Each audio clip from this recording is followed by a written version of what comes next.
To use your CIBC credit card, start by typing CIBC into your search engine and click on the official CIBC homepage.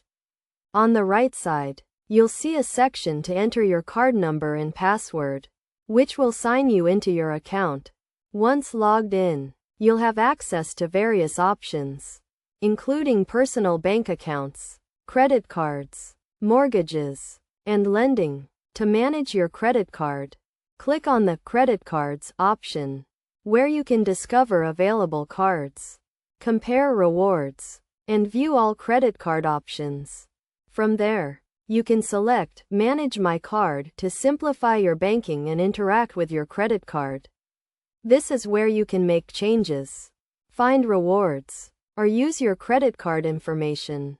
By following these steps, you can easily use your CIBC credit card online.